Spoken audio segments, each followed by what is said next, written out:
Aujourd'hui, je vais vous parler un peu de l'histoire de Montréal et de celle des Patriotes. Ces Canadiens français qui se sont révoltés contre l'oppression anglaise au début du 19e siècle. Pardonnez-moi les quelques inexactitudes de cette vidéo. En fait, je ne vais pas vous parler de l'histoire des Patriotes en détail.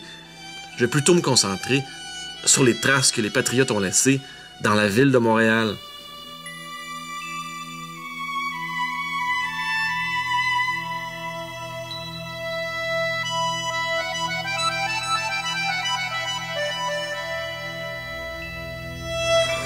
La maison, derrière moi, a été celle de Louis-Joseph Papineau pendant beaucoup de temps.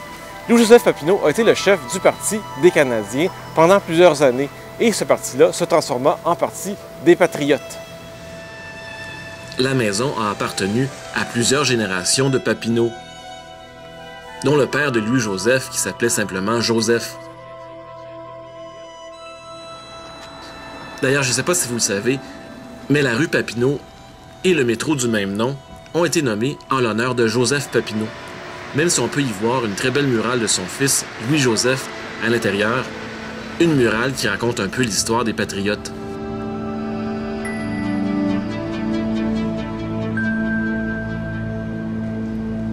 La maison Papineau a été la cible de plusieurs attaques du Doric Club, un groupe d'anglais radical qui se révoltait à chaque fois que les Papineau proposaient des projets favorables aux Canadiens français.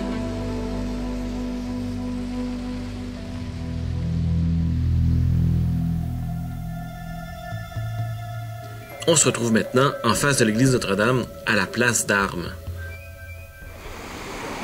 C'est donc ici, en 1832, qu'eurent lieu les premiers affrontements violents entre les Anglais et les Patriotes. C'est pendant une élection partielle que des partisans des Patriotes et des Anglais commencent à se battre et à se lancer des roches. Alors c'est ici, sur la rue Saint-Jacques, que les émeutes ont dégénéré alors qu'on a fait appel à l'armée anglaise en support des Anglais. L'armée a tiré sur les partisans des Patriotes, ce qui a fait 3 morts, les 3 premiers martyrs patriotes du mouvement. Et la rue Saint-Jacques a été renommée pendant quelque temps la rue du Sang. 5000 personnes assistèrent à leurs funérailles à l'église Notre-Dame. Cette journée allait être très importante pour le futur des Patriotes. Aucune grosse bataille des Patriotes n'a eu lieu à Montréal. Elles ont plutôt eu lieu à Saint-Denis, à Saint-Charles et à Saint-Eustache.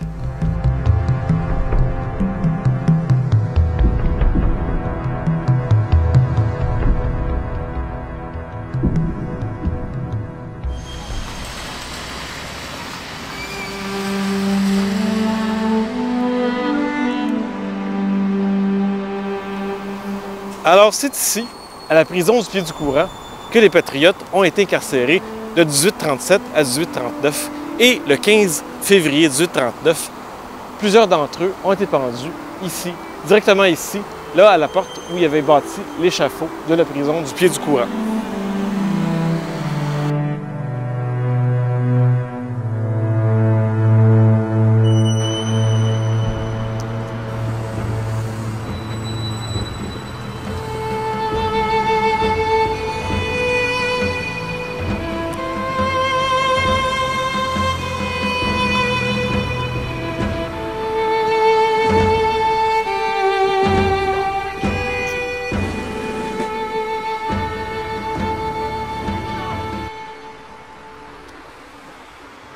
La dernière chose qu'ont vu les Patriotes avant de mourir, c'est le fleuve. Aujourd'hui, on ne le voit plus du tout de cet endroit-là, mais on peut quand même apercevoir un peu la ronde.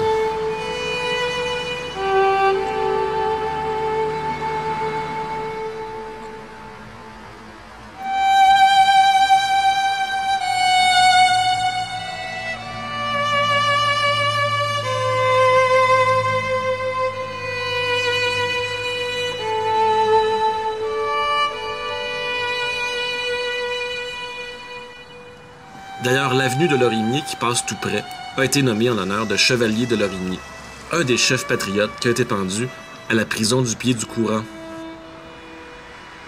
On peut d'ailleurs y voir un monument en son honneur et en l'honneur de ses compagnons patriotes.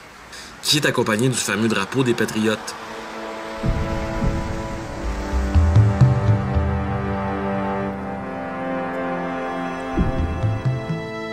On termine cette vidéo au cimetière Notre-Dame-des-Neiges, là où il y a un monument en l'honneur des Patriotes. C'était le monument inaugural du cimetière. Il a été placé là en 1855.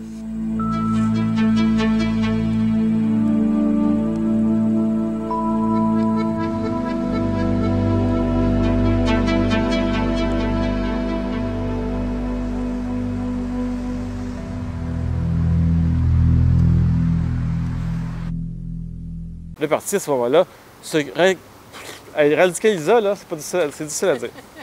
On recommence. Qui, à ce moment-là, j'arrive pas à le dire, radicalisa en 1827, et il se réalise... Je recommence. Je vais laisser passer les gens. Ensuite, il devenant le Parti des Patriotes en 1827, et il se réalise... Je recommence. C'est l'ambulance qui va faire un conflit où on se lançait des roches. Attends, je recommence. Donc, c'est ici, sur la rue Saint-Jacques, que les émeutes ont été... On recommence. C'est le piston-là, le start-stop, là. Mais ce que tu pourrais faire... Je le mets à stop. Donc, tu mets à start. Ben, tu peux juste passer dessus. Là. OK.